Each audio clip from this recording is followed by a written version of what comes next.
Torej, gledaj, govoriti, da mi delamo neke neutemeljene čistke na policiji, je seveda neumnost. Ne? Mi vsakega najprej vprašamo, a je z nami ali proti nam. In šele potem, če so proti nam, jih premestimo. Ne? Tako da, zadeva ni niti malo neutemeljena. So pa to seveda kvalitetni kadri, ki smo jih razporedili tudi v druge gospodarske panoge, ne samo znotraj policije in kakor slišim, jim tudi v teh drugih službah gre odlično. Oprostite, a lahko plačam? Ja, seveda. Roke na šank, roke na vizo! Gospod, je bilo kaj alkohola? Ja, 3 mali pirčki. Še kaj? Ne. Gospod, pa vi veste, da imamo mi od 3 do 6 happy hour? Ne, to pa nisem vedel. Nisem vedel. Boste pa za naslednjič. Evo, takole imava 3 pirčki, happy hour, 50% off, se pravi, to je polovička, če plačate, zdaj ne bom pisal na kredo, povejte, kaj naredim. Bom plačal. Se vas kartica. Pametno. Počas! Roke! Kje so roke? Eno roko na šank, z drugo pa počas sežite po denarnico. Počas. Ko so me premestili, sem mislil, da bom pogrešal delo na policiji, ampak gostinstvo niti ni toliko drugačno, a ne? Tako, kot na policiji si v stiku z ljudmi, delaš za ljudi, pobereš jim večino plače zaradi alkohola, tako da tudi policijske veščine pridejo prav, recimo zanj sem eni stranki z električnim paralizatorjem pogrel toast.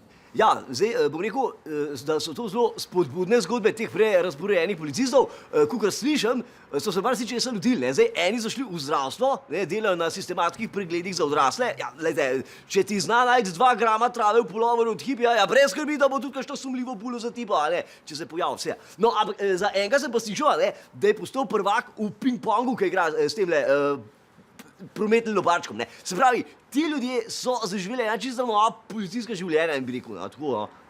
Ko so me premestili iz prometne policije v baletno šolo, sem bil malo zmeden.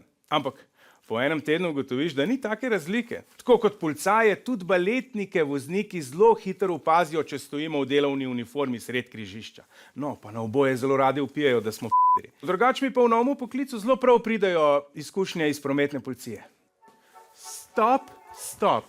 Pazi rdeča, pešci gredo čez prehod. Pazi, tovornjak. Torej, jaz bi rekel, da je to še ena zgodba uspeha. Zdaj, ko poslušamo, kako fajn se imajo te premeščeni kolegi, smo tudi s fanti iz specialne enote začeli malo raziskovati druge karierne možnosti. Tako da, zdaj, recimo, ob vikendih pomagamo na žalah. Pridemo, a veste, če je pogreb, pa če slučajno ljudje ne izgledajo dovolj žalostni, jim pač pomagamo. Malo solzica spustimo na park plac, pa ja, veste, vzdušje mora biti. Svojcem to veliko pomeni. Ej, subscribi se, daj no. Rabimo za statistiko, saj ni treba gledati pol, okej? Ajde.